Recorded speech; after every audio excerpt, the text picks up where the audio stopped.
हो क्या रहा है वहां? ये क्या दिया है राजकुमारी ने? गुरुदेव, शीघ्र ही कोई मुहूर्त बता दे तो बड़ी कृपा होगी।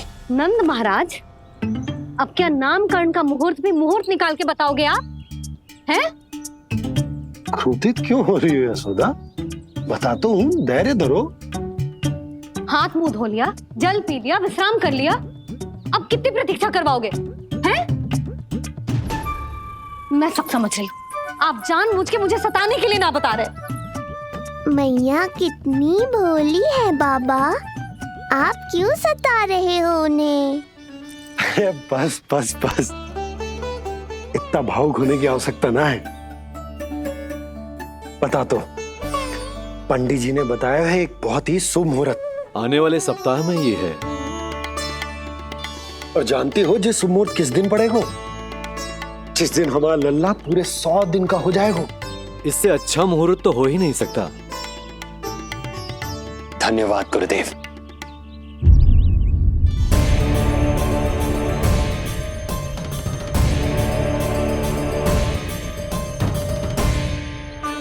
क्या हुआ गुरुदेव? कुछ समस्या है क्या? जो सत्य सारे संसार को पता है और जो संकेत ये कुंडली दे रही है, दोनों में विरोधाभास है राजन।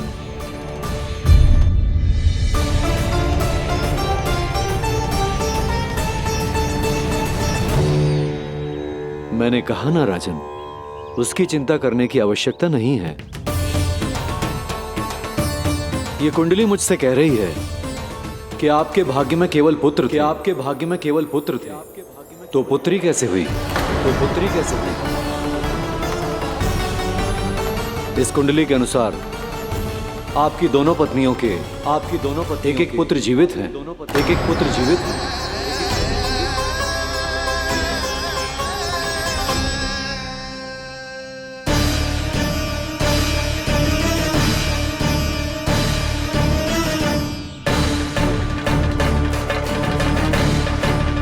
देवकी,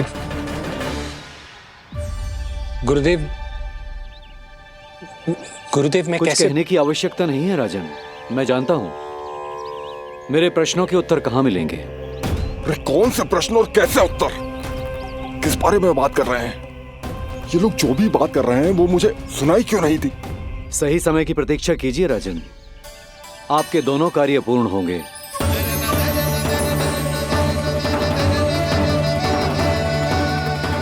अब आप निश्चिंत होकर जाइए और प्रसन्नता मनाने की तैयारी कीजिए।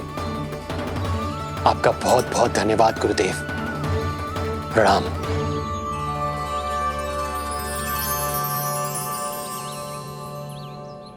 सच्ची? पहले नारायण को धन्यवाद दूं कि लल्ला को सूचना दूं? कुछ समझ में ना आ रहा। लल्ला मैं अभी आया।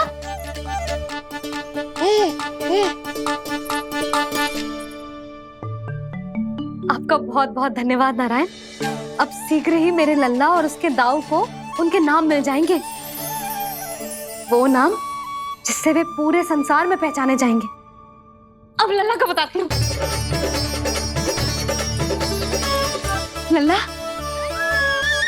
तू जैसे ही 100 दिवस का हो जाएगा, तेरा और तेरे दाऊ का नामकरण हो जाएगा। हाँ हाँ, किंतु आपने तो बताओ ही ना, हम इन दोनों को मिलवा कब सकते हैं? क्या देख रहे हो, बताओ तो। यशोदा, पंडित जी ने कही कि दोनों भाइयों को मिलवाने के लिए कोई मुहूर्त की आवश्यकता ना है, तो हम चाहे तो इन्हें आज भी मिलवा सकते हैं। लल्ला सुनो तूने, तू आज ही अपने दाऊ से मिल सकते है। मैं अभी सारी तैयारियां करती हूँ। भव्य मिलन होगा गोकुल में, भव्य मिलन। कुंडली के अनुसार इन दोनों के 8 पुत्रों में से 2 जीवित बचे हैं। पहला तो रोहिणी पुत्र है, पर दूसरा कौन है? और वो कन्या कौन थी जिसे कंस ने मारा था? वासुदेव की कुंडली में अभी तक पुत्री योग बना ही नहीं है।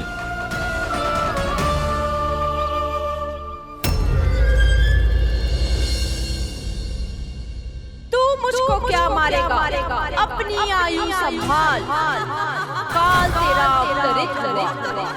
रूप है उसका।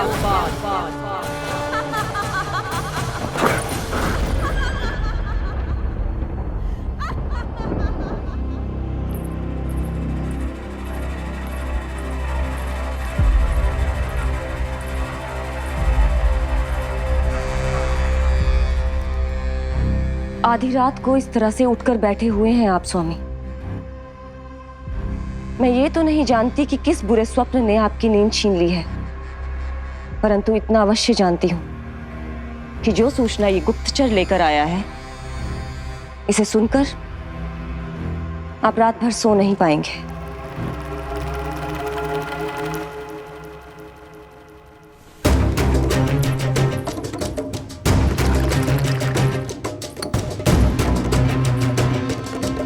क्या सूचना है? महाराज, उत्कच मारा गया, उत्कच मारा गया, उत्कच मारा गया।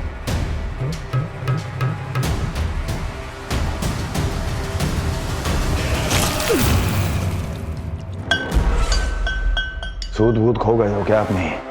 जो दिखता ही नहीं उसे मारा कैसे जा सकता है? इसने स्वयं देखा था महाराज। जिस शकट में समाकर शक्तासुर उस बालक को कुचलने वाला था, आपके शत्रु ने उसी शकट को चकनाचूर कर दिया।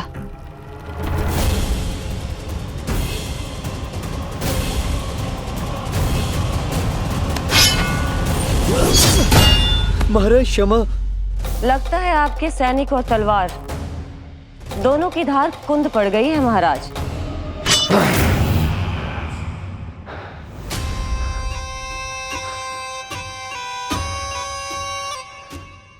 इस तलवार की धार पर अब तभी विश्वास दृढ़ होगा जब ये उस बालक के रक्त से स्नान कर लेगी।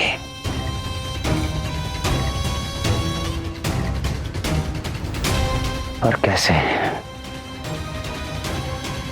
कैसे?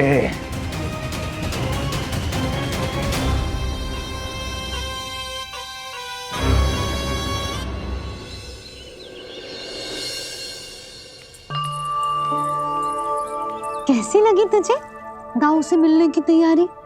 बहुत अच्छी है मैया, पर उससे भी अच्छी है वो प्रसन्नता जो इस मिलन के उत्साह में मुझे आपकी आंखों में दिख रही है।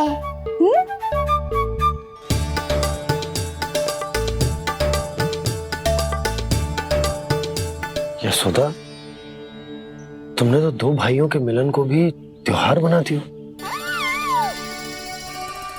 हाँ तो ये किसी त्योहार से कम थोड़ी ना है। ये शुभ दिन दोनों भाई के मिलन को पूरा गांव देखेगो। तो फिर अब बड़ी मैया को बुलाओ ना मैया। यशोदा जी, रोहिणी जीजी इतनी प्रतीक्षा क्यों करवा रही है? इतने दिवस से छुपा के रखे हो लल्ला को, अब तो शीघ्रता करनी चाहिए ना, है ना भाभी? प्रतीक्षा अवश्य की है, किंतु फल भी तो मीठा मिलेगा। आती होंगी रोहिणी जीजी।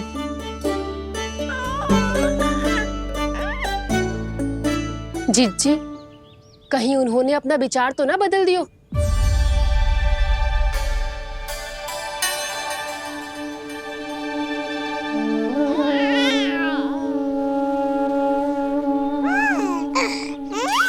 कितनी शीघ्र चिंतित हो जाते हो आप सब। देखो आ रहे हैं वो।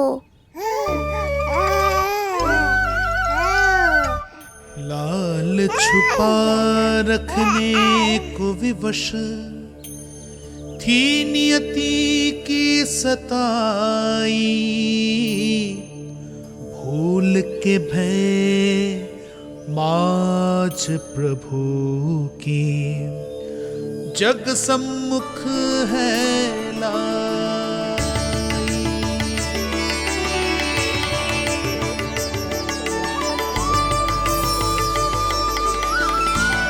देखो तो कितनी मधुर मुस्कान है। और आंखें कैसी गंभीर और गहरी है। अरे अरे, ये तो हमारी नीलमणि की तरह सुंदर भी है। सही कह रही है तू, और कितना प्यारा भी है। और कितना पलसानी भी लग रहा है ये, है ना? तो देखो इसके। हाँ बिल्कुल लाल लाल टमाटर की तरह। देखो तो दाऊ आए नहीं कि ये सब की सब मुझे भूल ही गई। अरे हटो सामने से, मुझे भी तो देखने दो।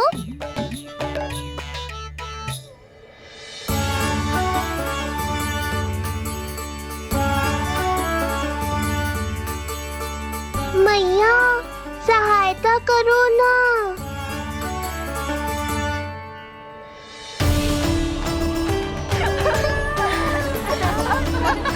चलो हटो सब, हटो हटो हटो हटो सामने से। चलो दोनों भाइयों को एक दूसरे से मिलने तो दो।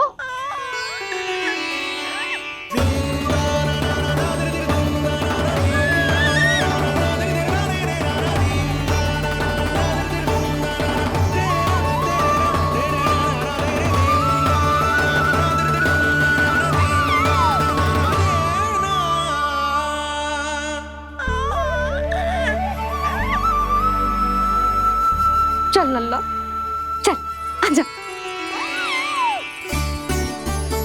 देख लल्ला, आ गए जे तेरे भैया, तेरा दाऊ। जी भर के बातें करो और निहारो एक दूसरे को। लाओ जिज्जी, आजा। जे रहे तेरे दाऊ। आओ जिज्जी।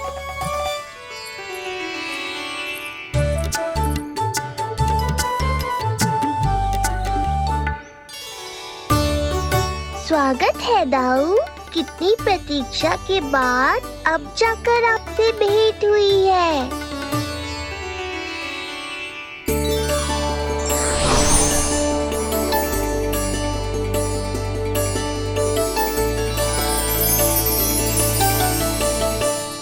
क्या हुआ दाऊ, मुझे पहचान नहीं पा रहे?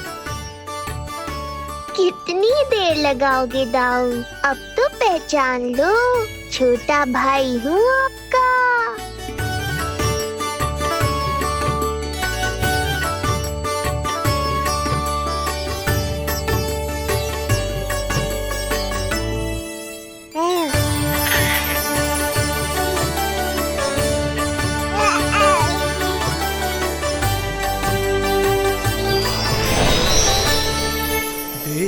प्रभु को भक्त शेष की आंखें है भर आई, भावुक हरि भी निहारे की अब मिलन की बेल आई।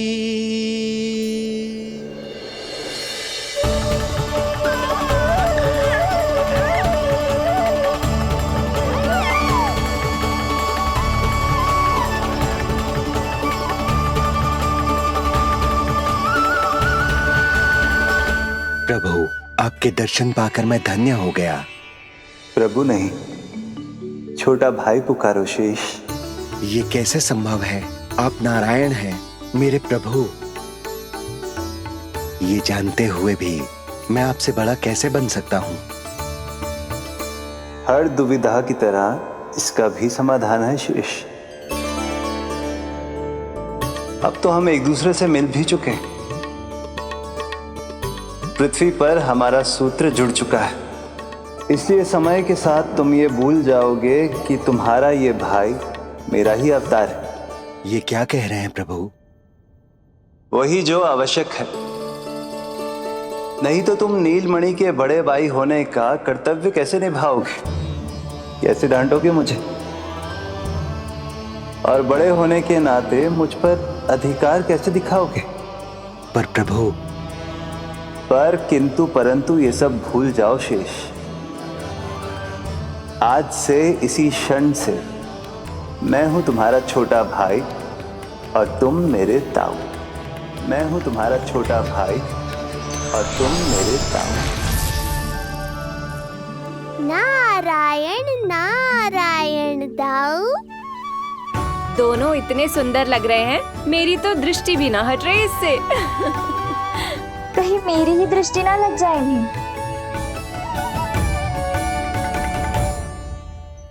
ये तो प्रतिदिन की कथा है दाऊ। हे नारायण, मेरे कानों से तो अभी से रक्त निकलने लगा। आदत डाल लो दाऊ, अब तो सहना ही पड़ेगा। वो देख रहे हो, सुलक्षणा चाची सबसे अधिक चतुर यही हैं। केवल अधिक चतुर ही नहीं नीलमणि, बहुत अधिक सयानी भी है ये। बिल्कुल सही पहचाना दाऊ, पर आप चिंता मत करो, मैं हूँ ना, मैं संभाल लूंगा इन सबको।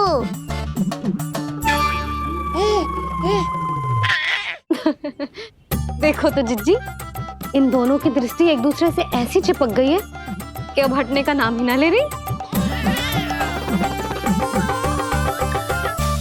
ये सूचक है उस प्रेम के बंधन का जिसमें ये दोनों भाई आज के बाद सदा के लिए बंध जाएंगे।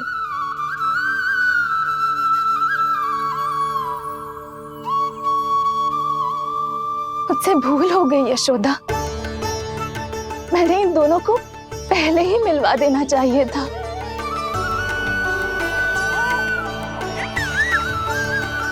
मैं कहती थी ना आपसे।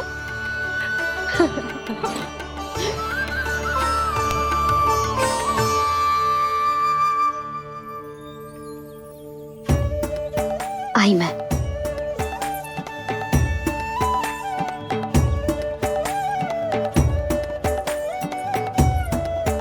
क्या सोच रहे हो ऐसे खड़े खड़े?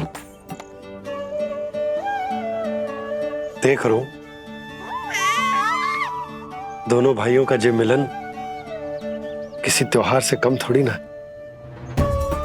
सही कहा था तुमने।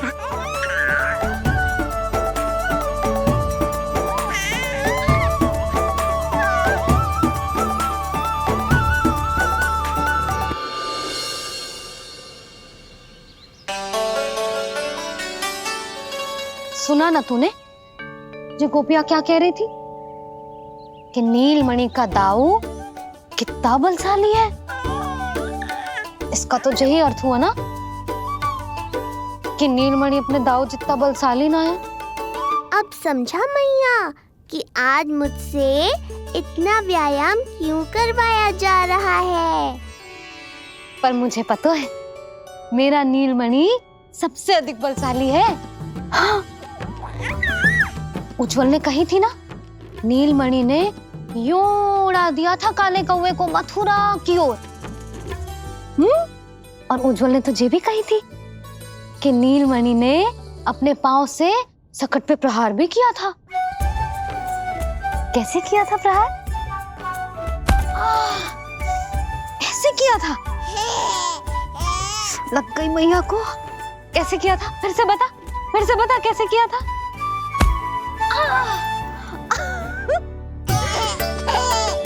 मेरे लल्ला में कितना बल है। मैया को ही धकेल दियो पीछे।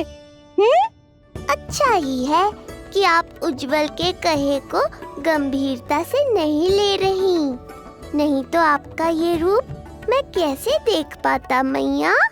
फिर से बता कैसे मारा था? कैसे मारा था?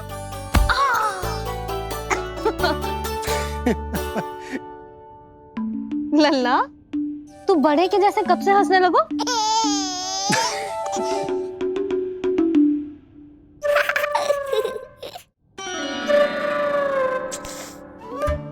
आप यहाँ क्या कर रहे हो?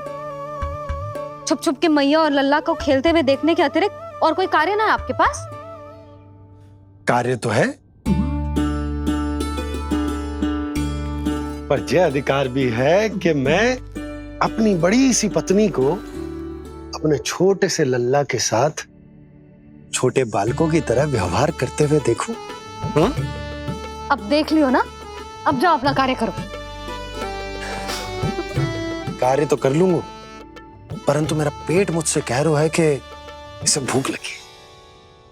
भूख लग गई? भोजन का समय होगा। अभी लगाती हूँ भोजन।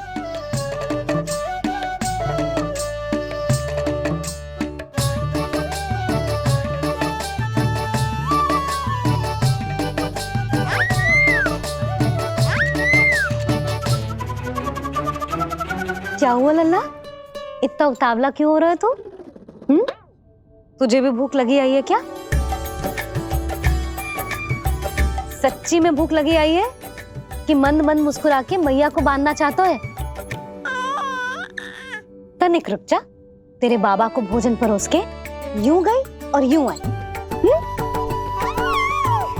मेरा अच्छा लल्ला। आई।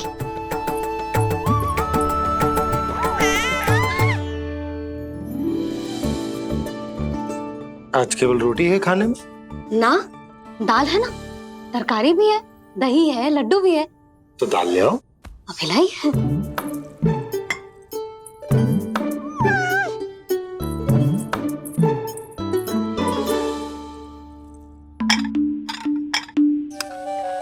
अवश्य भूख ही लगी होगी उसे। यशोदा, दही नहीं दाल।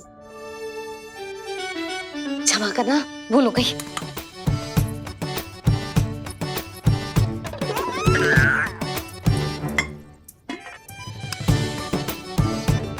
यशोदा, दाल दाल।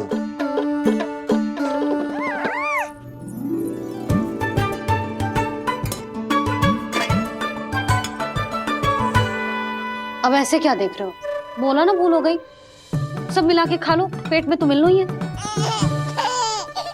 थोड़े चावल मिलेंगे? हाँ मिलेंगे, अवश्य मिलेंगे।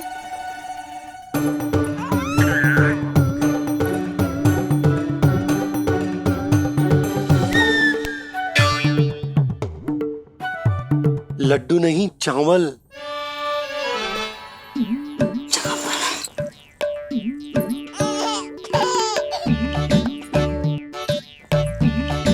हंस क्या रहे हो जी?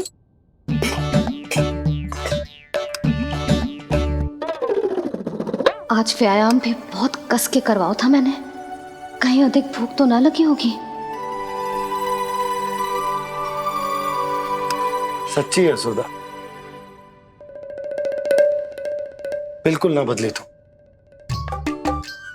पहले रामू की चिंता में व्याकुल रहती थी और अब हम नीलमणि में तुम्हारा मन लगा रहते। हाँ तो लल्ला भूखा हो और मैया का मन व्याकुल भी ना हो, ऐसा हो सकता है भला? अरे तो दूध पिला दो ना उसको। जाऊं?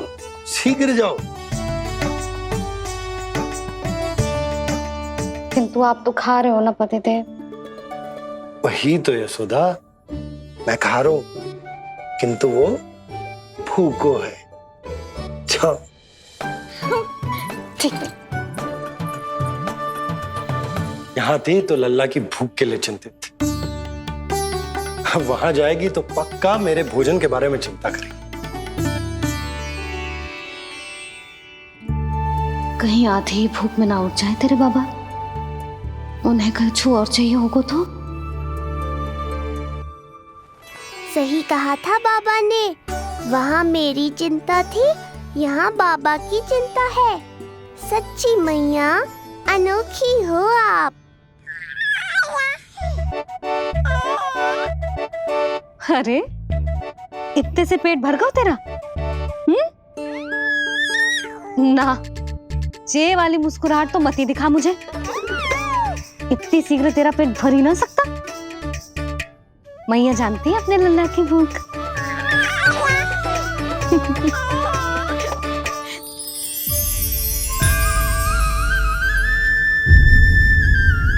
ये क्या है लल्ला? ये क्या था तेरे मुंह में? दिखा दिखा।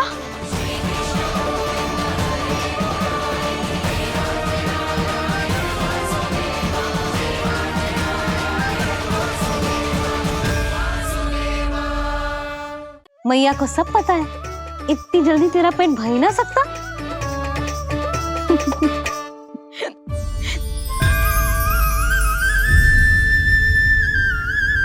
ये क्या है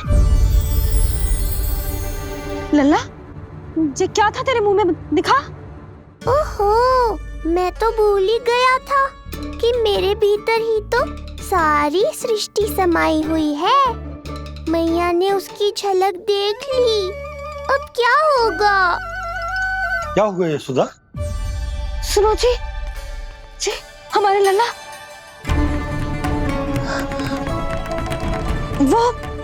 वो इसके मुंह में।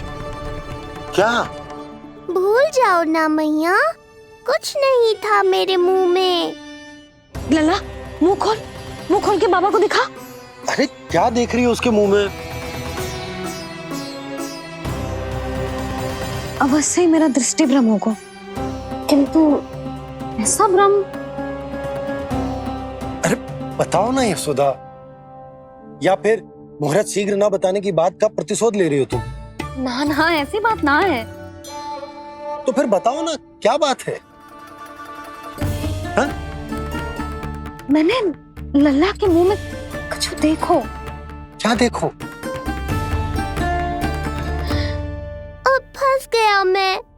मैया बाबा को सब कुछ बता देंगी और राय का पहाड़ बन जाएगा। फिर कैसे संभालूंगा इन दोनों को? ऐसे लगो जैसे जैसे जैसे पूरा का पूरा ब्रह्मांड। ब्रह्मांड लल्ला के मुंह में। अच्छा, तुम मेरा मुंह देखो। हाँ।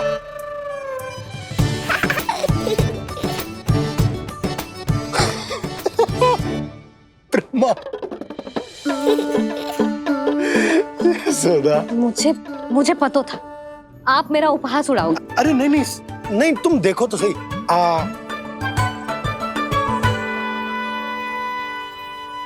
ब्रह्मांड ना सही, गोकुल तो दिखना चाहिए। अरे गोकुल को राजा हूं मैं, है क्या ना? है? देखो, अरे देखो। धन्यवाद बाबा, आपने इस बात को गंभीरता से नहीं लिया, इसलिए अब मैया भी नहीं लेंगी। आज तो बचा लिया आपने। आज के बाद ना आपको कुछ बताऊंगी ही ना। आप जाओ, नामकरण उत्सव की तैयारी करो। और हाँ, इस बार भी उत्सव छोटा ही करना है, जो तो मत ही बोलना आप।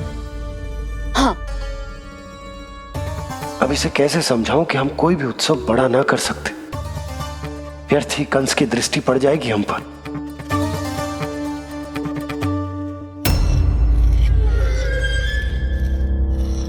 लगता है आपके सैनिक और तलवार दोनों की धार कुंद पड़ गई है महाराज। महाराज, मुझे भय था कि कहीं ऋषि गर्ग मुझे श्राप ना दे दे।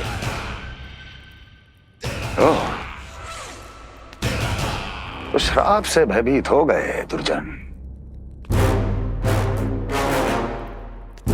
किंतु कंस तो कोई श्राप नहीं देता, सीधा मृत्यु देता है। ऐसा न करे महाराज,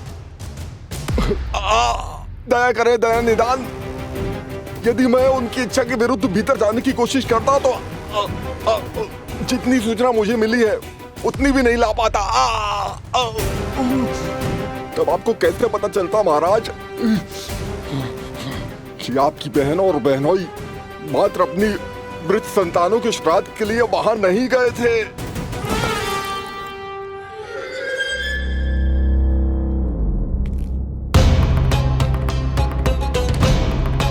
आगे बोलो। पूरी तरह तो नहीं सुन पाया महाराज, किंतु मैंने स्वयं अपने नेत्रों से देखा है महाराज। राजकुमारी देवकी ने ऋषि गर्ग के हाथ में कुछ दिया था। ये सत्य है महाराज, और ऋषि गर्ग ने उन दोनों को वचन भी दिया था। सही समय की प्रतीक्षा कीजिए राजन, आपके दोनों कार्य पूर्ण होंगे। महाराज, मैं आपका सबसे विश्वसनीय सेवक हूं। आपके हर आदेश का पालन करना मेरा अधिकार है, और मैंने अपने अधिकारों का पालन किया भी है महाराज। किंतु फिर भी यदि मेरी ओर से कोई भूल हुई हो, मुझे मुझे क्षमा करे दया निदान, मुझे क्षमा करे। इसका अर्थ है कि उत्कच सही कह रहा था। वो दोनों अवश्य ही कोई ना कोई षड्यंत्र रच रहे हैं मेरे विरुद्ध। समय आ गया है, अब मुझे किसी ऐसे की खोज करनी होगी जो उतना ही शक्तिशाली हो जितनी की मेरी ये तलवार।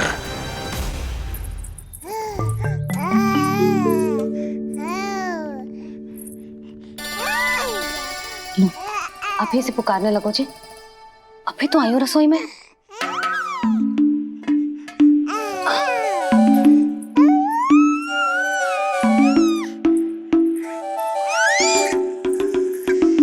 शीघ्र ही तुझे भी अपने बाबा का हाथ बटाना पड़ेगा, समझ रहे हो ना? बटाएगो ना हाथ? अभी जो 100 दिन का भी ना हो और जेस नन्हे से बालक को काम काज का भार सौंपने की बात करने लगे। काम का नाम सुनते ही मुख से स्वर ना निकल रहे तेरे। अभी तो बड़ा ऊ कर रहा था। बता, हाथ बटाएगो के ना? अरे बता ना।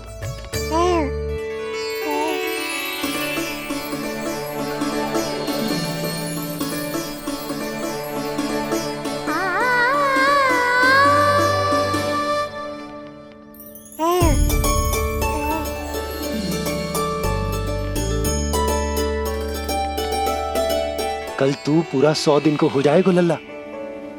पंडित जी आएंगे, तुझे नया नाम मिलेगा। देखो तो मन में तो इनके भी कितना उत्साह भरो है, बस दृष्टि में मैं ही आती हूँ। और कल तुझे वो नाम मिलेगा लल्ला जिससे पूरा संसार तुझे पहचानेगा।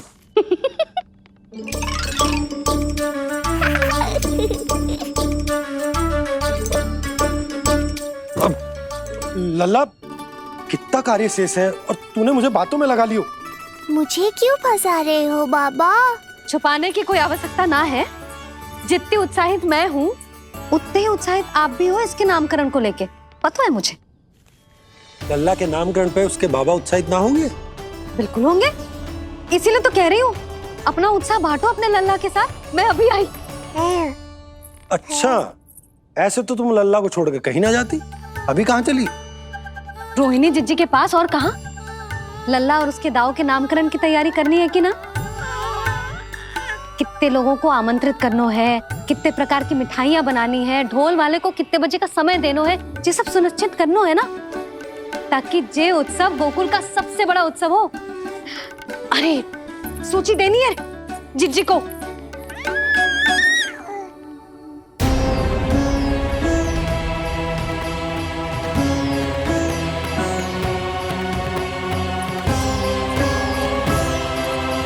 सबकी कोई आवश्यकता ना है। आवश्यकता ना है मतलब? कहना क्या चाहते हो आप? मैं ये कहना चाहता हूं कि यशोदा, सत्य तो ये है कि हमें दुख में ना अत्यधिक दुखी होना चाहिए और ना सुख में अत्यधिक उत्साहित। प्रसन्नता कितने भी क्यों ना, हमें उत्सव संयम से ही मनाना चाहिए। इतने वर्ष संयम ही तो रखा था ना नंद जी। ये समय संयम का ना आनंद से बावले हो जाने का है। यशोदा, हम आयोजन छोटा ही करेंगे। मैं कुछ सोच समझ कर ही तो कह रहा हूं। पर क्यों? मुझे भी तो समझाओ। हर बात समझाने की ना होती है यशोदा। अच्छा, पति पत्नी में भेद हो तो है? ठीक, मैं कोई भेद ना रखूं। जो भी अब तक मैंने तुम्हें ना बताया है वो सब बताऊं। ओहो, क्या कर रहे हो बाबा? कंस के बारे में कुछ बता मत देना मैया को। वो मंगला है ना, उसने आज शाम को ही बछड़ा दियो और भाद्रपद का मास लगभग बीतने को ही है, तो धीरे धीरे शरद ऋतु आ जाएगी, दूध की हानि भी कम हो जाएगी। हाँ?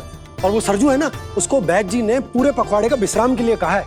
क्यों? क्योंकि वो ठाट से गिर गए थे और गिरते समय उसे भीतरी चोट लग गई थी।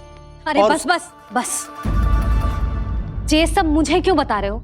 इसका नामकरण से क्या संबंध? तुम्ही ने तो कही ना कि पति पत्नी के बीच में कोई भेद ना होता। तो मुझे जो भी बात पता है मैं तुम्हें बताऊंगा। कितनी समझदारी से बात बदल देते हो आप, और भोली भाली मैं आपकी बातों में आ जाती हूँ और इस सब में असली बात तो रह ही जाती है। किंतु आज बात मेरे लल्ला की है। उत्सव तो विशाल ही होगा और इस बारे में कछु और ना सुनूंगी मैं। आप लल्ला का ध्यान रखो, मैं जा रही हूँ रोहिणी जीजी के पास। यशोदा,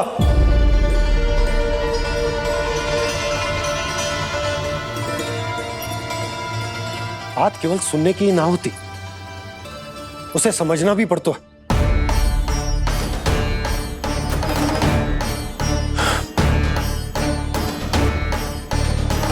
विश्वास है ना मुझ पर? मैं कुछ सोच समझकर ही कर रहा हूँ ना।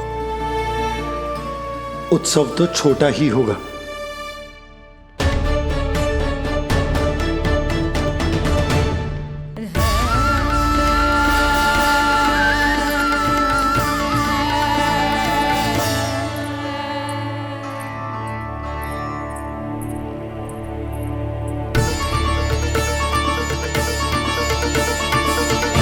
क्षमा करना लल्ला, तेरी मैया को डांटना पड़ गया।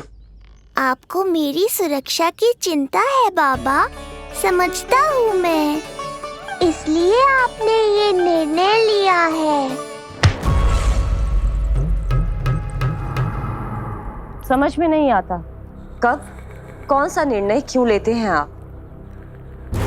यदि कंस को समझना इतना आसान होता तो कंस नहीं होता। ये नया सिंहासन उसके लिए है जो मेरा विश्वास पात्र बनेगा। मेरे दाहिने हाथ की तरह मेरे मन के सबसे निकट होगा वो। मंत्री परिषद में विशेष स्थान की प्राप्ति होगी। मेरे बाद पूरे राज्य के लिए उसी का वचन होगा। शासन। किंतु ये अधिकार केवल उसे प्राप्त होगा जो मेरी परीक्षा में उत्तीर्ण होगा। मेरा सबसे महत्वपूर्ण कार्य करेगा वो। इसलिए जाओ, कह दो सभी बाहुबलियों को, महाबलियों को, दैत्यों को, दानवों को, प्रेतों को, पिशाचों को, सभी को यह सूचना दे दो ना ना ना ना, सूचना नहीं, चुनौती दो कि यदि साहस है तो आए, मेरी परीक्षा में उत्तीर्ण हो और इस सिंहासन पर बैठने का अधिकार प्राप्त कर ले। जाओ। और हां, ये अवश्य कहना कि केवल वही आए जिनके हृदय में साहस का ज्वालामुखी धधकता हो, जिनकी तलवारें पर्वतों का सीना चीरने को व्याकुल हो, जिनकी संकल्प शक्ति इतनी दृढ़ हो कि मृत्यु से टक्कर ले लें। कायर नहीं चाहिए मुझे। जाओ। महाराज, आप जिसे भी ये विशेष पद देंगे, भविष्य में यदि वही हमारे शीश पर बैठ गया तो क्या करेंगे आप? पहले ऐसा कोई योद्धा सामने तो आए अस्ति, जो उस विष्णु के अवतार का संहार कर सके।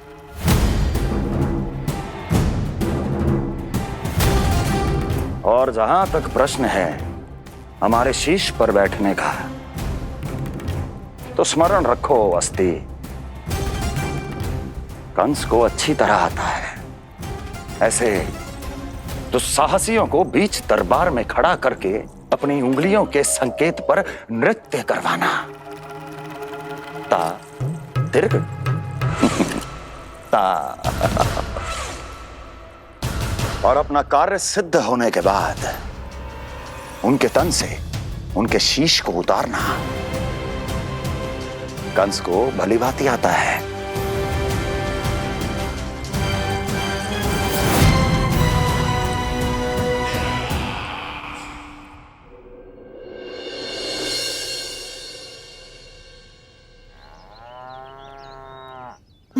पूरे 100 दिन का होगा हुआ तो लल्ला, कम से कम 100 व्यक्ति तो आने चाहिए थे ना तेरे और तेरे दाऊ के नामकरण में। हाँ, अब तुम मुस्कुरा क्या रहो है? तू ही बता, जे भवन देख के लग रहा है कि यहाँ कोई उत्सव है? बिना अतिथियों के कैसा उत्सव और कैसा आनंद, तू ही बता। पर मैं करूं भी तो क्या? पता है लल्ला, मुझे तो लग रहा है तेरे बाबा ना कंजूस होगा है। नहीं तो भला और क्या समस्या हो सकती है उन्हें बड़े आयोजन से? अरे गोकुल के राजा का लल्ला है तू, राजकुमार। यदि तेरा आयोजन बड़ा ना होगो तो भला किसका होगो?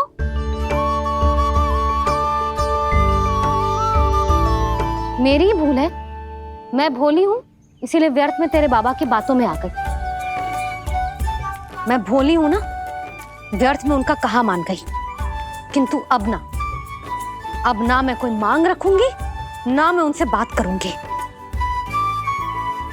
और कहे देती हूँ लल्ला, सावधान जो इस बार तू बीच में आया तो। हाँ नहीं तो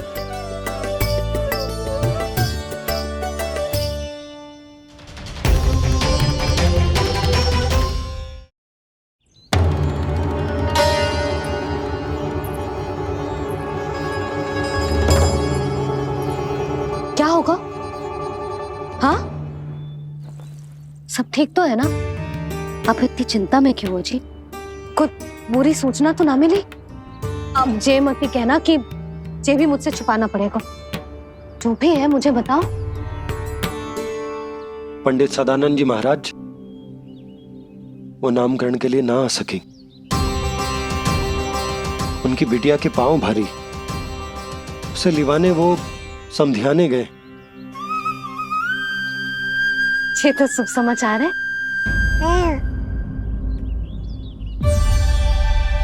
किंतु मेरे लल्ला का नामकरण अब वो सही मुहूर्त पे कैसे होगा? वही तो समझ ना आ रहा। ऐसे मन छोटा करने की आवश्यकता नहीं है मैया बाबा। आप दोनों तो स्वागत की तैयारी करो, आ रहे हैं वो।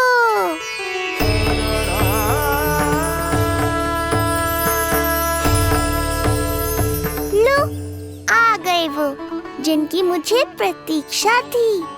आप दोनों व्यर्थ ही चिंता कर रहे थे।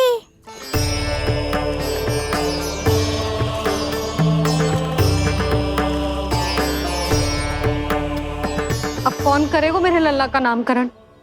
ऋषि गर्ग, नंदराज, रानी भाभी, महान ऋषि गर्ग हमारे गांव में पधारे हैं।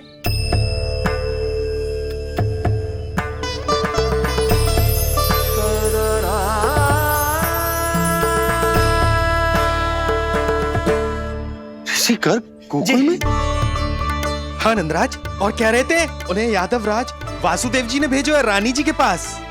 अरे तो तुम लोग खड़े खड़े क्या देख रहे हो? जाओ उनके सत्कार की तैयारी करो। जी यशोदा, उनके स्वागत की तैयारी करो। सुनो जी, वो तो यादवों के कुलगुरु है ना, रोहिणी जीजी के यहाँ हैं, हमारे यहाँ आएंगे।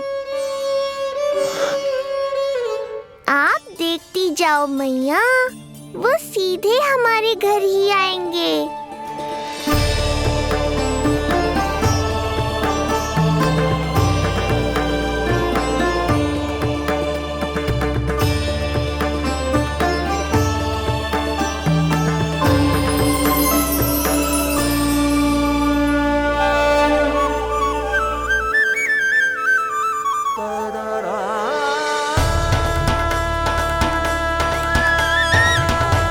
ये क्या हो रहा है मुझे? मैं उस भवन की ओर क्यों बढ़ा जा रहा हूँ? क्योंकि आपके यहाँ आने से ही मेरी मैया बाबा की चिंता समाप्त होगी ऋषिवर। ये बात तो मैं न जानता, परंतु मुझे जाकर उनको स्वागत करना चाहिए।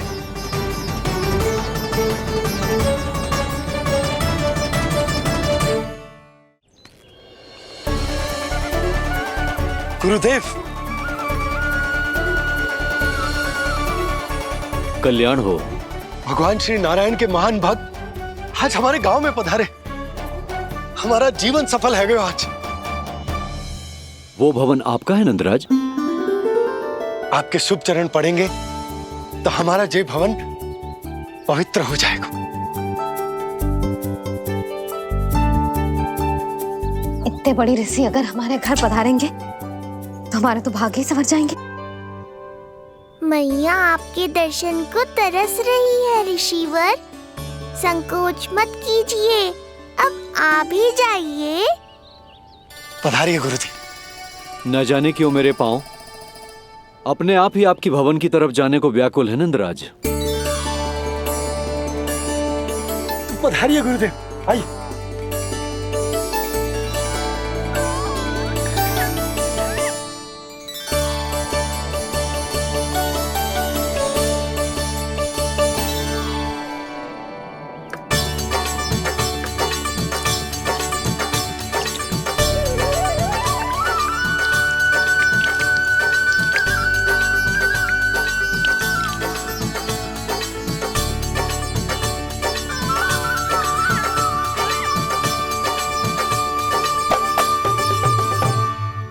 कल्याण हो। पधारिए।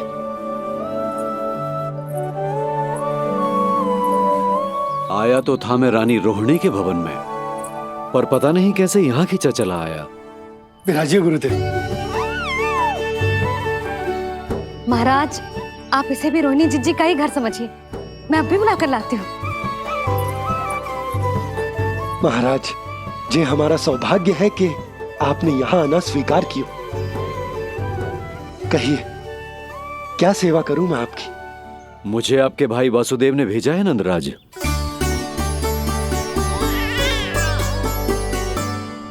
प्रणाम गुरुदेव। स्वामी जी ने आपसे इतनी दूर आने का आग्रह किया है। अवश्य ही कोई बड़ा कारण होगा। कारण तो है, आपके पुत्र का नामकरण करने आया हूं मैं यहाँ।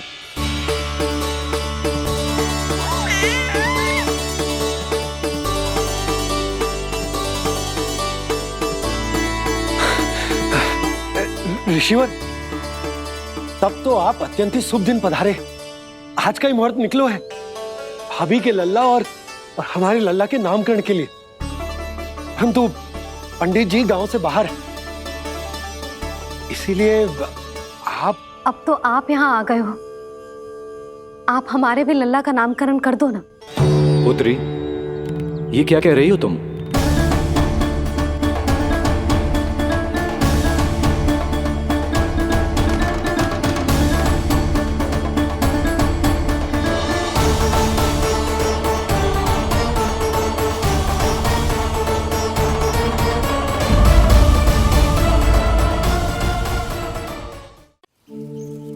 आप हमारे भी लल्ला का नामकरण कर दो ना। पुत्री, ये क्या कह रही हो तुम? विनती कर रही हूँ, और मेरी जे आग्रह अस्वीकार मत ही करो। आप दोनों भाइयों का नामकरण एक साथ हो जाएगा।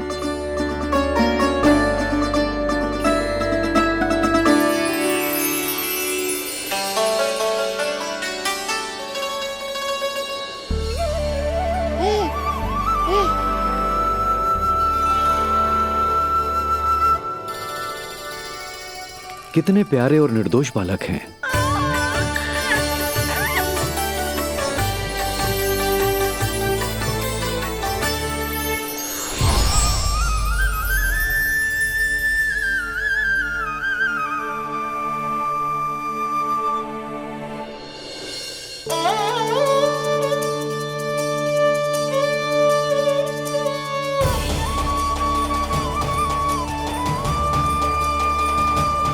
इन दोनों को देखकर गुरुदेव की आंखों में आंसू क्यों आ गए?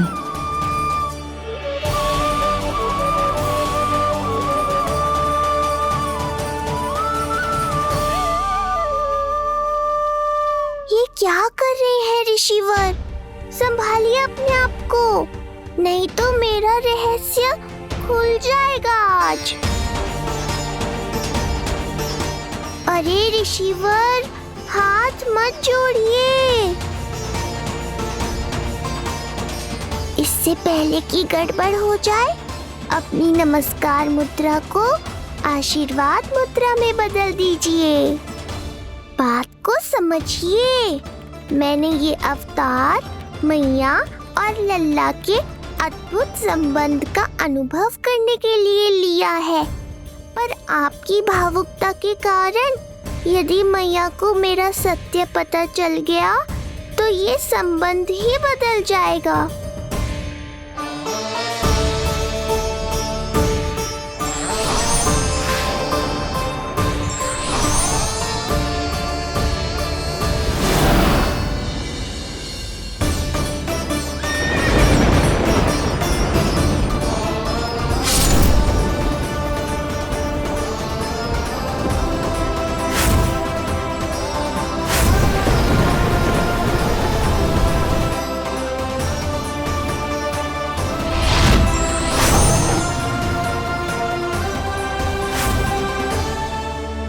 अब आप सब कुछ जान चुके हैं ऋषिवर, इसलिए अब मेरे सामने हाथ जोड़कर मेरे सत्य को उजागर मत कीजिए।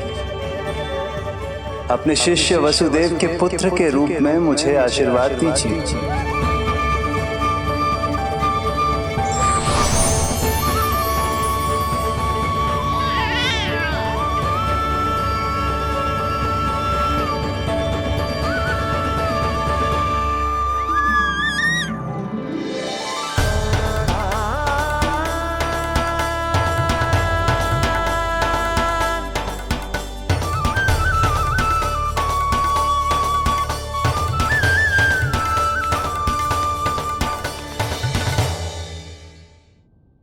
ऋषिवर, आप मौन क्यों हैं? और आपकी आंखों में आंसू,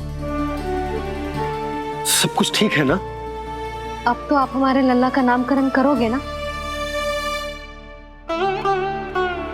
इन दोनों का नामकरण करना मेरा सौभाग्य होगा पुत्री।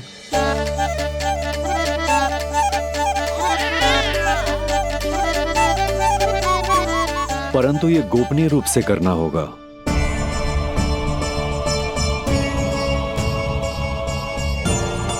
अवश्य ही स्वामी का आग्रह होगा, ताकि कंस की बुरी दृष्टि हमारे पुत्र पर ना पड़े। ये तो बहुत महान ऋषि हैं, इन्हें कंस के अत्याचारों के बारे में अवश्य पता होगा। अपनी संतान का नामकरण संस्कार करना एक मां के लिए उत्सव से कम नहीं होता है, पर यह छुपकर करना होगा। आप दोनों को स्वीकार तो है ना? जैसी आपकी आज्ञा गुरुदेव। स्वीकार है गुरुदेव। तो फिर कहाँ करना है हमें नामकरण का प्रबंध? गुरुदेव, मंदिर सही रहेगा? उससे पवित्र स्थान तो हो ही नहीं सकता है। ऋषिवर, आप तनिक विश्राम कीजिए, हम लोग प्रबंध करते हैं। मैं कुछ समय इन बालकों के साथ व्यतीत करना चाहूंगा। ये तो इनका सौभाग्य होगा। हमें आज्ञा दीजिए।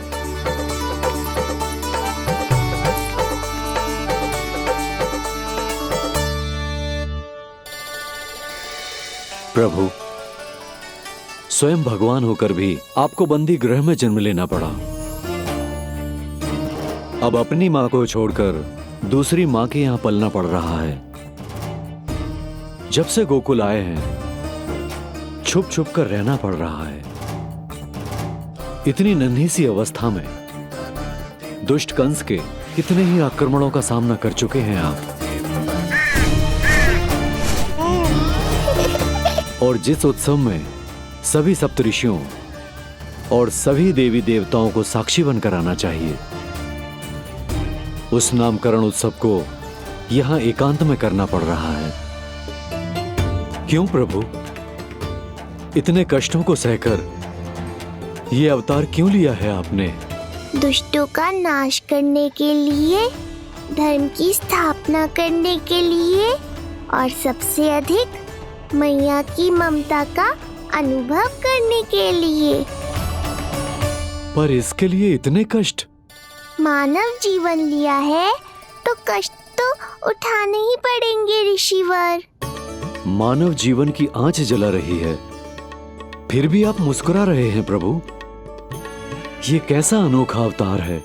आंच में जलकर भी यदि मैं नहीं मुस्कुराऊंगा तो अपने भक्तों को क्या शिक्षा दूंगा मैं? आज एक कंस का प्रकोप है, भविष्य में सहस्रों कंस होंगे और आने वाले युगों में होंगे अनगिनत कंस। उस समय मेरे भक्तों को पता होना चाहिए कि अपने कष्टों को कैसे सहना है और धर्म के पथ पर अडिग कैसे रहना है।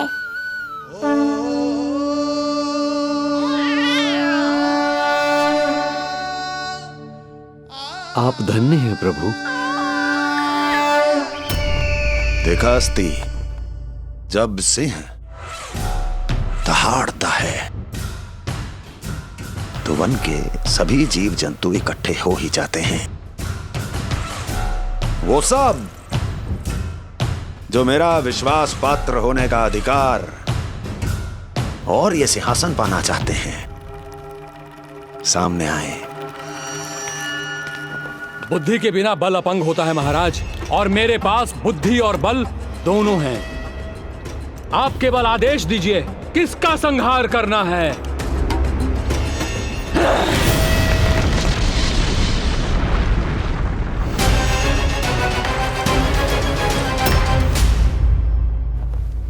सारी तैयारी हो गई। बोलो। आप गुरुदेव को बुला लो, मैं रोनी जिज्जी और बालकों को ले आती हूँ। यशोदा, तुम रुष्ट तो ना हो ना मुझसे?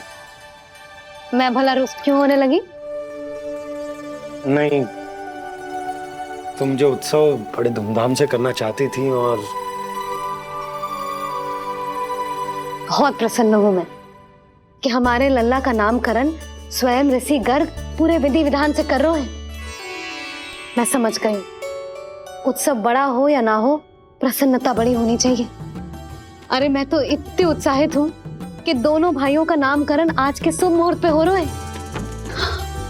तो इससे पहले जो बीत जाए, जाओ। आप भी बुला लो।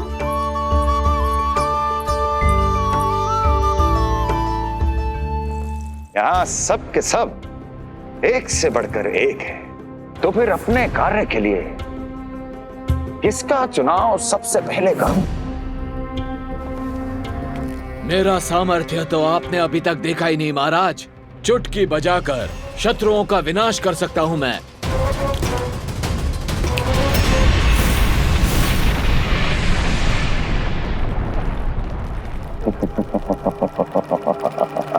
वाह! किंतु आपने तो बताया ही नहीं कि करना क्या है। वध करना है, एक नवजात बालक का वध। उसे साधारण बालक मत समझना। गोकुल में नंद के घर पल रहा वो बालक विष्णु का अवतार है।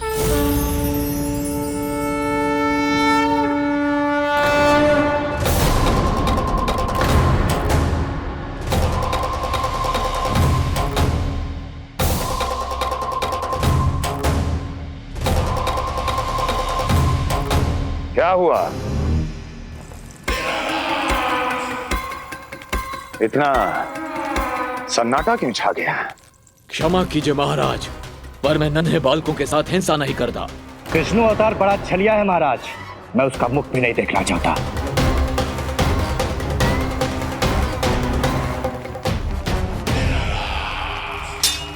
जाने दो इन्हें। वैसे भी इस सिंहासन के लिए मुझे कायरों की कोई आवश्यकता नहीं। जाने दो।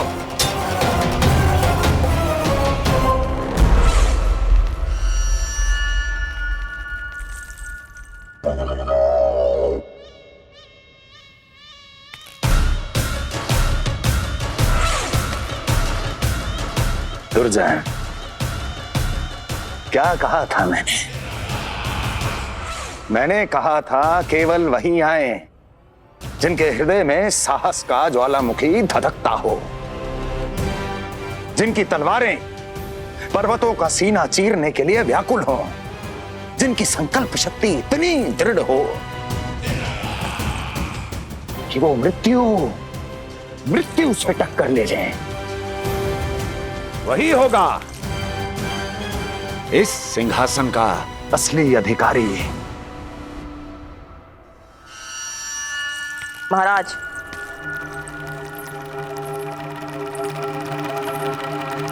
ना तो आपके दिए इस सम्मान का कोई मूल्य रह गया है और ना ही आपके भय का। अभी अभी आपने ही कहा था ना कि जब वन में कोई सिंह दहाड़ता है तो उस वन के सभी जीव जंतु एक जगह एकत्रित हो जाते हैं, परंतु उसी वन में जब कोई बब्बर सिंह दहाड़ता है तो वही जीव जंतु भय के मारे इधर उधर भागने लगते हैं। निश्चित ही वो बालक इन सब के लिए बब्बर सिंह बन चुका है।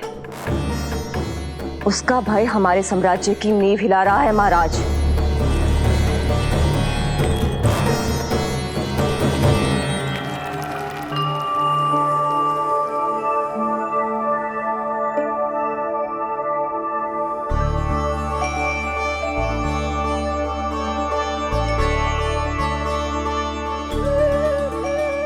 हे नारायण, मेरा मार्गदर्शन कीजिए।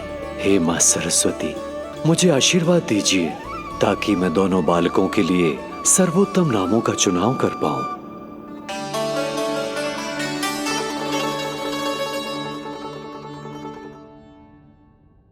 आपके पुत्र को बड़े भाई के कर्तव्य का निर्वाह करना है और इस दायित्व को प्रभु श्री राम से अच्छा किसने निभाया है?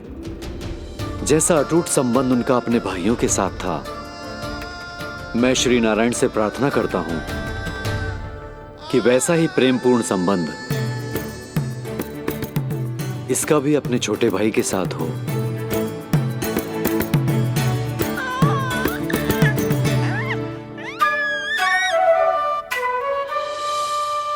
इसीलिए इसका नाम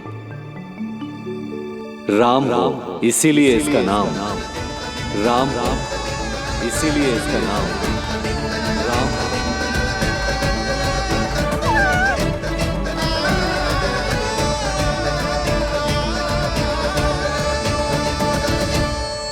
बड़े भाई में आदर्श, न्याय, संकल्प बल के साथ साथ शारीरिक बल भी होना चाहिए। मैं देख पा रहा हूं ये बालक इन सब बलों के लिए जाना जाएगा। इसलिए जो नाम इसके व्यक्तित्व के लिए सबसे उचित है वो है बलराम, बलराम, बलराम।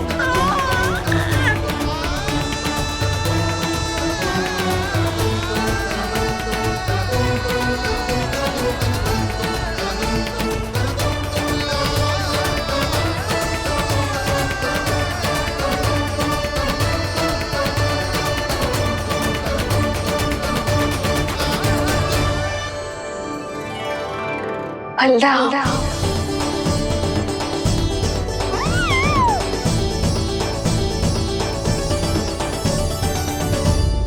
तो फिर उसका नाम बल राम रखना। कैसा अद्भुत संयोग है रिसीवर। जब इसके जन्म की सूचना देने मैं वसुदेव भैया के पास मथुरा गया था तब उन्होंने भी यही नाम रखा था, बलराम। ये संयोग नहीं, नारायण की इच्छा है नंदराज। बलराम से अधिक उपयुक्त नाम इस बलराम के लिए कुछ और हो ही नहीं सकता है। पर मैं तो दाऊ कहकर ही बुलाऊंगा इन्हें, बलदाऊ।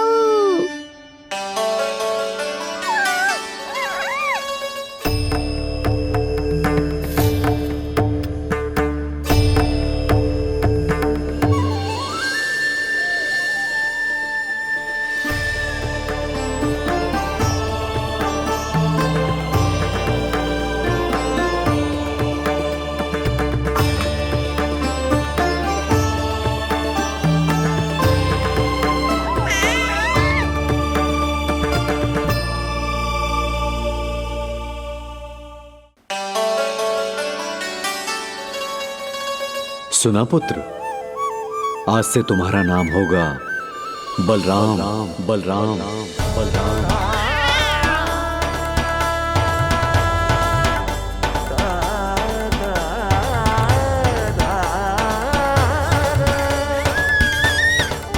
गुरुदेव, कितना अद्भुत नाम दिया है आपने इसे। अब मेरे लल्ला को भी ऐसा ही कोई उत्तम सा नाम दे दो।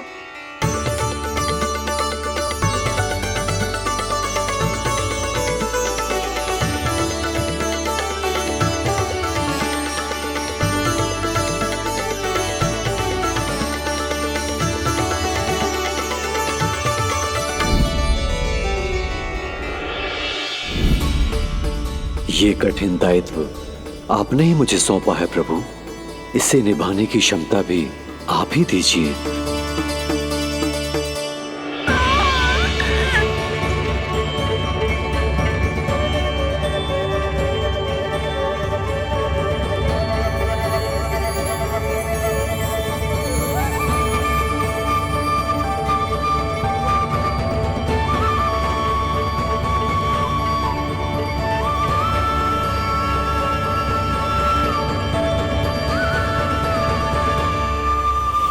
कृष्ण कृष्ण कृष्ण कृष्ण कृष्ण कृष्ण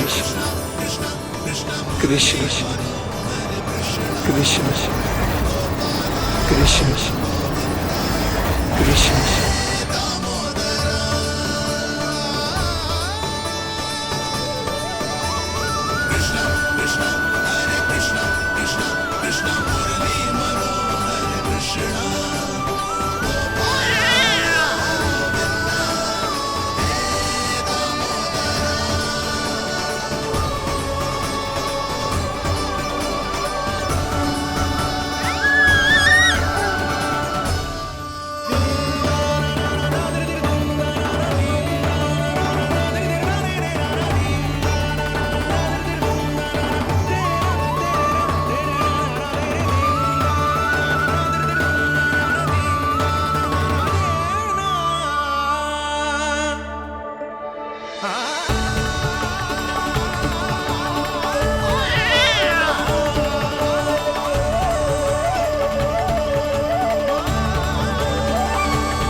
कृष्ण कोई साधारण शब्द नहीं है, ये अनेक विशेषताओं से भरा हुआ है।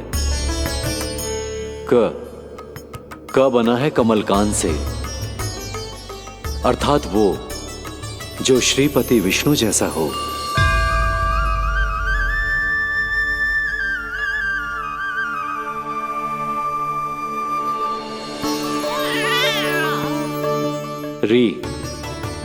री की उत्पत्ति हुई है श्री राम से, अर्थात वो जो सबके हृदय में बस जाए। ऐश्वर्य के स्वामी विष्णु के लिए, अर्थात वो जो समृद्धि लेकर आए।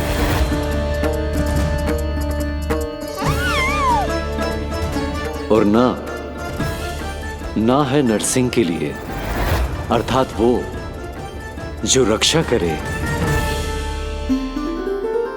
और अंत में आकार की मात्रा सूचक है अग्निदेव का, अर्थात वो जो स्वयं तप कर सबको पवित्र कर दे।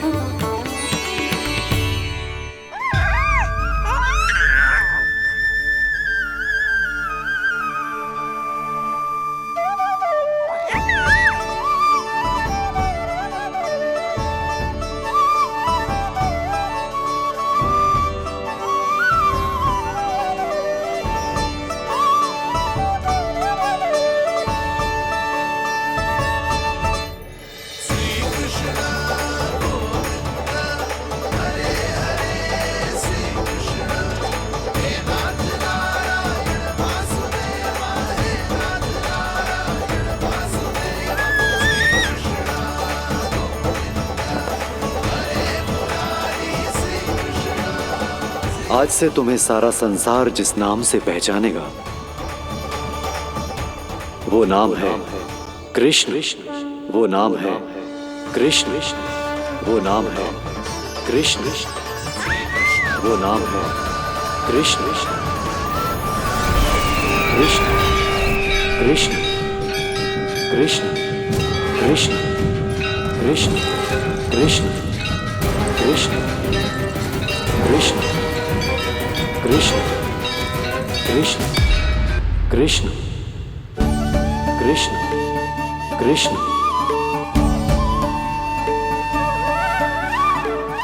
यशोमती मैया के नंद लाला, यशोमती मैया के नंद लाला। असुरी कार्य करने वालों के लिए कृष्ण नाम का अर्थ एक और भी होगा। वो घनी अंधेरी रात जिसमें इसने जन्म लिया, पर इससे जो प्रेम करते हैं उन सभी के लिए कृष्ण नाम का अर्थ होगा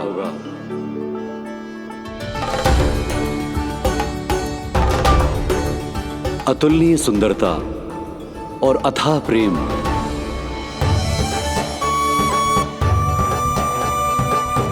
इन दोनों विशेषताओं का साक्षात स्वरूप होगा ये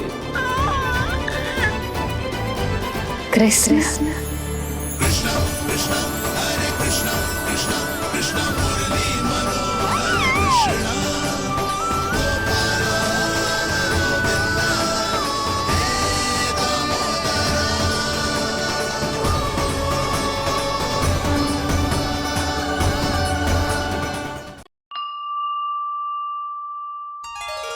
कृष्ण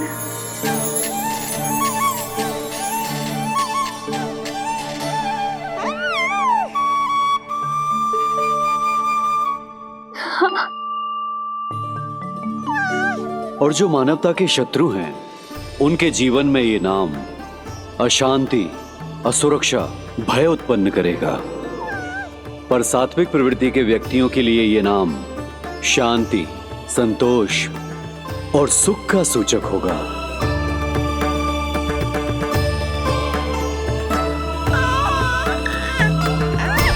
कृष्ण कृष्ण कृष्ण। कहां से आ रही है ये ध्वनियां? कृष्ण कहां से आ रही है ये ध्वनियां? कृष्ण कृष्ण स्वामी महाराज। कृष्ण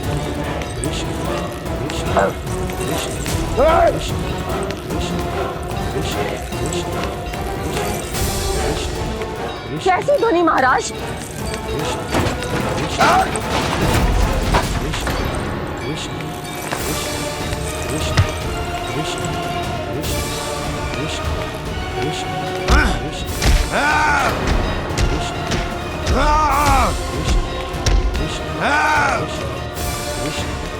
स्वामी कृष्ण।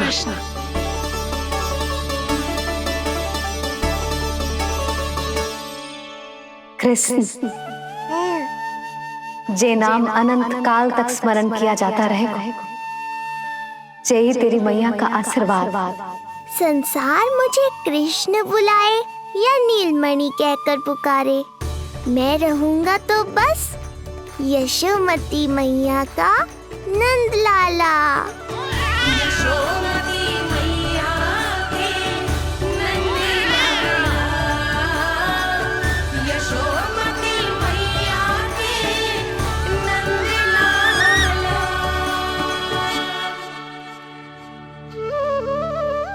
गुरुदेव, आपने मेरे लल्ला को इतना प्यारा नाम दिया है, उसके लिए आपका बहुत बहुत धन्यवाद। एक बार गोपियों को पता चलेगा तो देखना कैसे रटने लगेंगी मेरे लल्ला का नाम। इससे पहले कि आप सब बाहर जाकर किसी और को बताएं, एक कर्मकांड शेष है। नामकरण के बाद पिता को आशीर्वाद के रूप में कुछ न कुछ उपहार बालक को अवश्य देना चाहिए।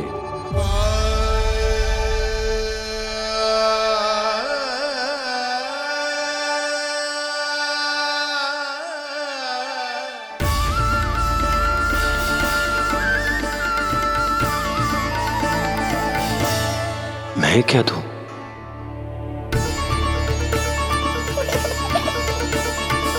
वासुदेव मेरे शिष्य हैं और उनकी अनुपस्थिति में यह दायित्व मैं निभाऊंगा।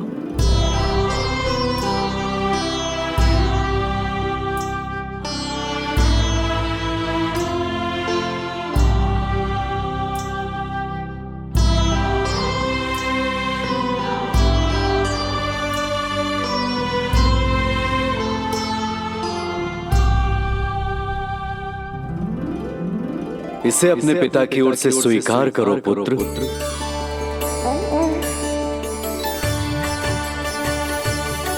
कल्याण हो।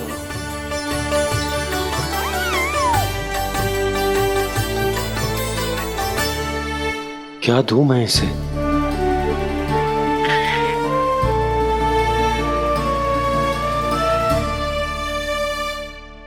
आप सोच क्या रहे हो?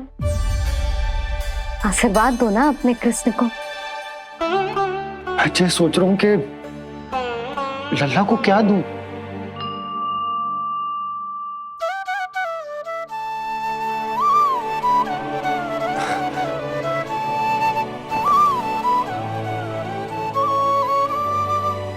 लल्ला,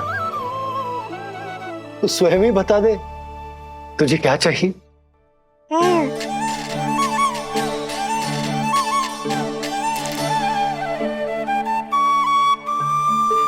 देखो जी, लल्ला ने ही आपकी उलझन समाप्त कर दी।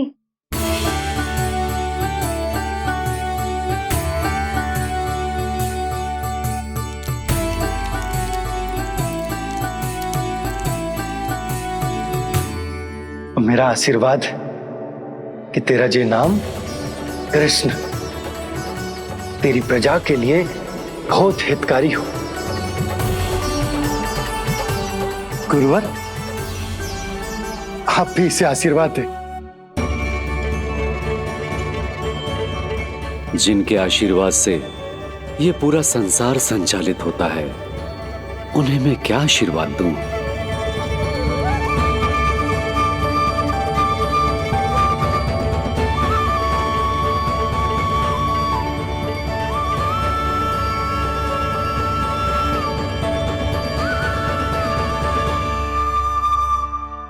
आपने तो मुझे मेरा नाम दिया है ऋषिवर। ये तो मेरा सौभाग्य था प्रभु कि आपने इस कार्य के लिए मुझे चुना। पर आपका कार्य अभी समाप्त नहीं हुआ ऋषिवर। एक विनती और है मेरी। आज्ञा दीजिए प्रभु, क्या करना होगा मुझे? बाबा को मेरी वास्तविक पहचान बतानी होगी आपको, और इन्हें इस बात के लिए मनाना होगा कि ये मैया को कभी भी मेरा सत्य पता ना चलने दे। पर प्रभु, मैं ये कैसे कर पाऊंगा? आप ही कर पाएंगे ऋषिवर, क्योंकि अब आप इस कृष्ण अवतार के मुख्य उद्देश्य को जानते हैं। बंद करो, बंद करो ये ध्वनिया। कौन सी ध्वनिया? ये ध्वनिया बंद करो, बंद करो। क्या सुनाई दे रहा है आप? ये शब्द जो मेरे कानों में गूंज रहा है। भारत समझिए। रुक जाइए। मुझे मारा।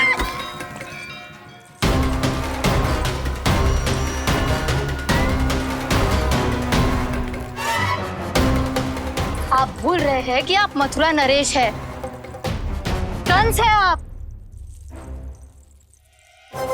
और किसी भी व्यक्ति, वस्तु या घटना से महाराज कंस इतने व्यथित नहीं हो सकते कि वो सुदबुद खो बैठे। स्वयं को संभालिए महाराज। बंद हो गई, बंद हो गई, बंद हो गया वो स्वर, बंद हो गई वो ध्वनिया। रात्रि, यूं मत सोचना कि मैं तुम्हें सुन नहीं रहा था। तुम सत्य कह रही हो। मैं कंस हूं। किसी भी व्यक्ति, वस्तु या घटना से व्यथित नहीं हो सकता। दुर्जन! जी महाराज। इस सिंहासन को पुनः स्थापित करो। यदि कोई भी योग्य इसे स्वयं सिद्ध करने नहीं आता तो मुझे पता है मुझे क्या करना है, कैसे उस दुष्ट बालक का संहार करना है। मैं भली भांति जानता हूं। ये दायित्व आपको ही निभाना होगा ऋषिवर। इससे 2 लाभ होंगे। एक तो मेरे बाबा कंस के कारण होने वाली चिंता से मुक्त हो जाएंगे और आवश्यकता पड़ने पर मेरी पहचान को मैया से सुरक्षित रखने में सहायता भी करेंगे।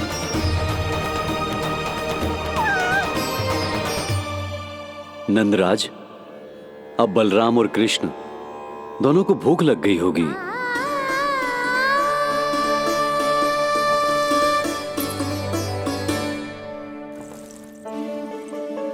प्रणाम गुरुदेव। प्रणाम गुरुदेव।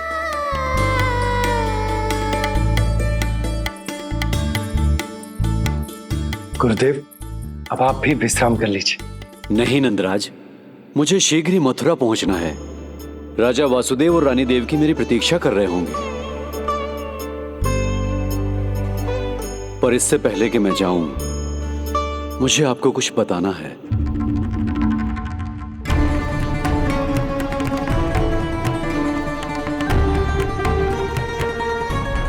गुरुदेव, आपके ललाट पर बल पड़ गए। सब कुछ ठीक तो है ना? कहीं आप मुझे कंस के बारे में तो ना बताना चाहते? गुरुदेव, मैं जानता हूं कि कंस नवजात शिशुओं की हत्या करवा रहा है।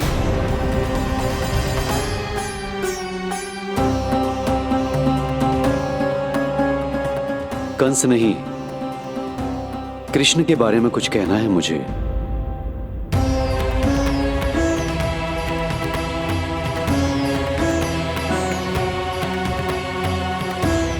बताइए गुरुवर।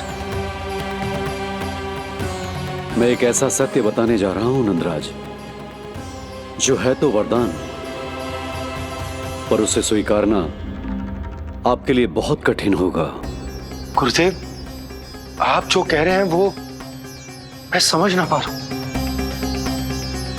बताइए ना।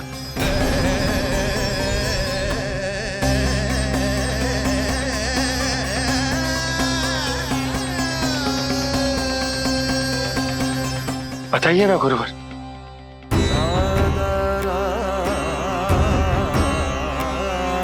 सत्य यह है नंदराज, कृष्ण राजा वासुदेव के पुत्र हैं। कृष्ण राजा वासुदेव के पुत्र हैं। कृष्ण राजा वासुदेव के पुत्र हैं।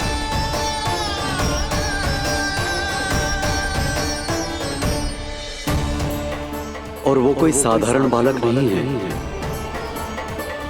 स्वयं श्री हरि विष्णु के अवतार हैं। और वो कोई साधारण बालक नहीं है, स्वयं श्री हरि विष्णु के अवतार हैं।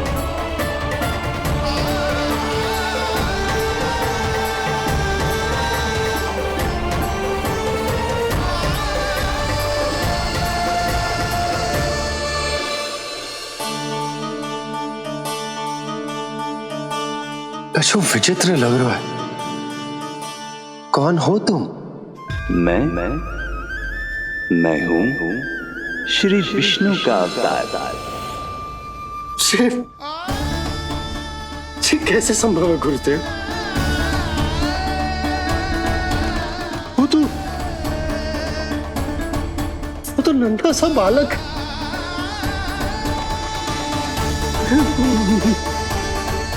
वो श्री नारायण का अवतार कैसे हो सकता है? और गुरुदेव, आप ये सोच भी कैसे सकते हैं कि वो मेरा लल्ला वसुदेव भैया का पुत्र है? यही सत्य है नंदराज। पिछले जन्म में मिले वरदान का फल है ये।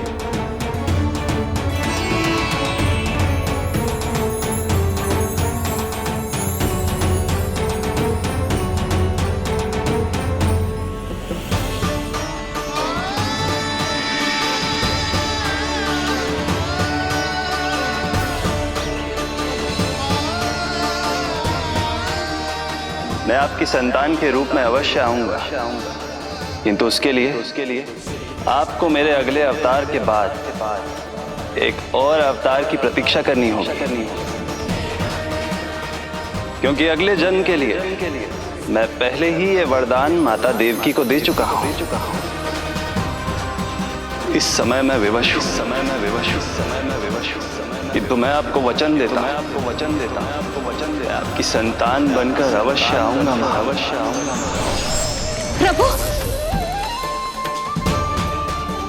श्रीहरि को अपने सामने देखकर मेरी व्याकुलता का बांध टूट गया है। 2 जन्म बहुत बड़ा समय होता है स्वामी। अपने पुत्र के रूप में हरि को गोद में खिलाने के लिए अब मैं और 2 जन्मों तक प्रतीक्षा नहीं कर सकती। धरा!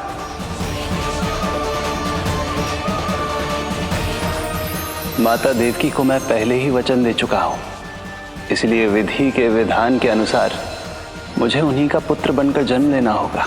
किंतु आपकी आतुरता का अनुभव करने के बाद अब मैं भी आपका स्नेह पाने से स्वयं को और वंचित नहीं रख सकता।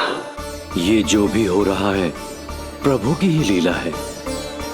कृष्ण के जन्म के तुरंत बाद भगवान विष्णु के आदेश पर वासुदेव जी के यहां आना पड़ा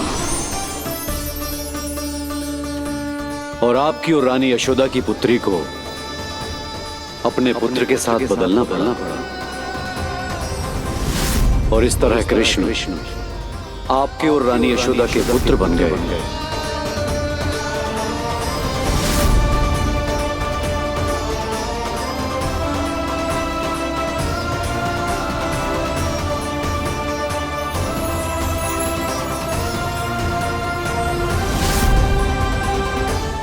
आपने सही कही थी गुरुदेव, जिस सुनने में तो वरदान ही लगता, पर इसे स्वीकार करना उतना ही कठिन। जब यशोदा को इस बात का पता चलेगा तो उसे कैसा लगेगा? अपने नाम का अर्थ अच्छे से सुनो है ना तूने? उसका हर एक अक्षर भगवान श्री नारायण से संबंधित है, जैसे उन्हीं का स्वरूप है तू। बस मैया, ये सत्य आपसे छुपा रहे, इसी कारण बाबा के लिए ये जानना आवश्यक है। फिर चाहे इसे स्वीकार करना उनके लिए कितना भी कष्टदायक क्यों ना हो। नहीं नंद, ये सत्य उन्हें आप नहीं बताएंगे। स्वयं प्रभु ने मुझसे कहा है, किसी और प्राणी को इसके बारे में भनक तक नहीं लगनी चाहिए, और रानी यशोदा को तो बिल्कुल नहीं। गुरुवर, कंस के आक्रमणों की जानकारी यशोदा से पहले ही छुपाकर रखना कठिन था।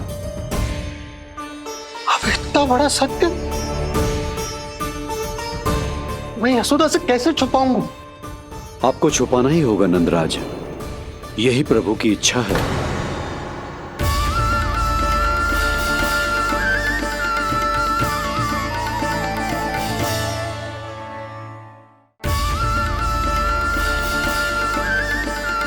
और क्यों गुरुवर?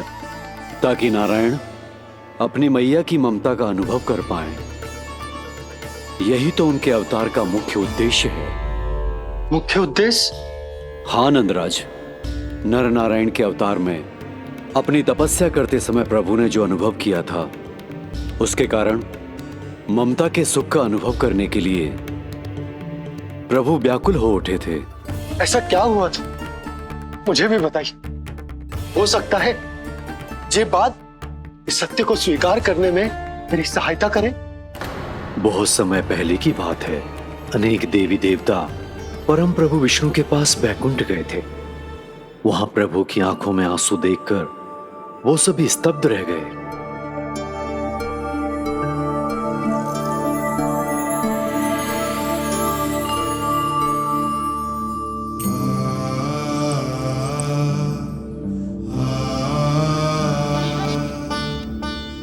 प्रभु, आपकी आंखों में आंसू?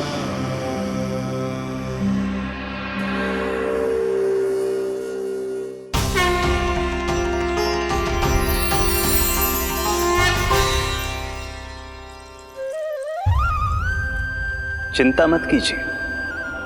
आप सब तो जानते हैं, हिरण्यकश्यप को मारने के लिए मैंने नरसिंह अर्थात आधे मानव और आधे सिंह के रूप में अवतार लिया था।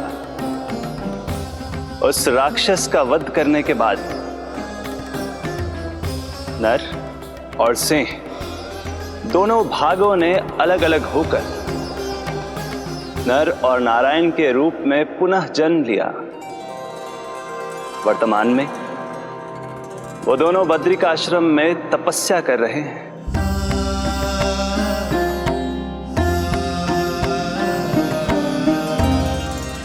आज उन दोनों ने कुछ ऐसा देखा जिसने मुझे भी भावुक कर दिया।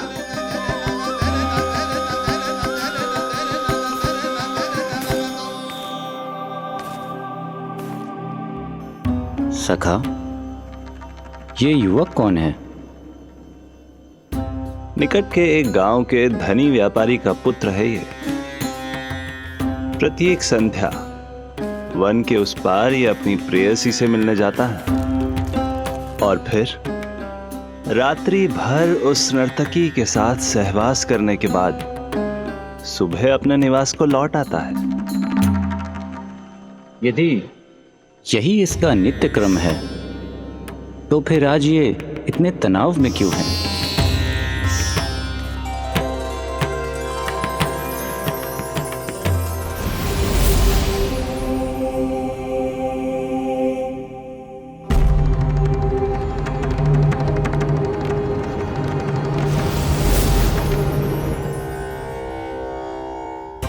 कल रात्रि प्रेम क्रिया के मध्य उस नर्तकी ने इससे पूछा, ये सबसे अधिक प्रेम किससे करता है? जब इसने कहा तुमसे, तो वो बोली, तुम्हें अपने प्रेम को सिद्ध करना होगा। अपनी मां के हृदय को उसके तन से अलग कर मुझे सौंपना होगा। मां का हृदय?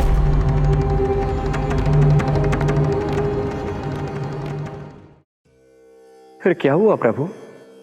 वो लाया अपनी मां का हृदय? ये जिज्ञासा यक्ष प्रश्न बनकर पूरे दिन नर और नारायण के मस्तिष्क में कौंधती रही। उन्होंने संध्या होने तक वहीं नदी किनारे प्रतीक्षा करने का निर्णय लिया ताकि वो ये जान सके कि क्या वो युवक अपनी क्रूर प्रेयसी को छोड़ेगा या वासना में अंधा होकर अपनी ही माता की हत्या करने का जघन्य अपराध करेगा। अब उसके वन पार करने का समय बीत चुका है। युवक ने विवेक का परिचय दिया है सखा। हे प्रभु, आपका कोटि कोटि धन्यवाद।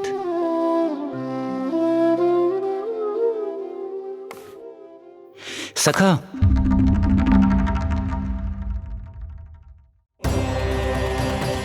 सखा मुझे बताओ, जो अकल्पनीय था कहीं वो घट तो नहीं गया?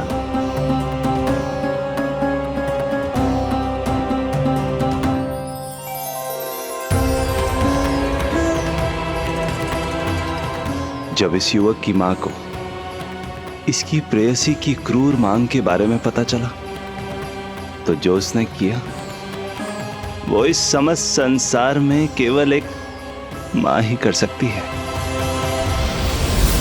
बस इतनी सी बात?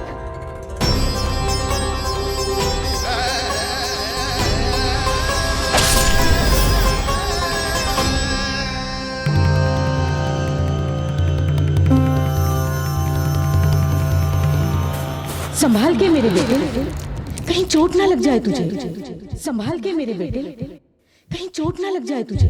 संभाल के मेरे बेटे, कहीं चोट ना लग जाए तुझे। ये तो उसकी मां की पुकार है। मां, मैंने क्या कर दिया मां? मां!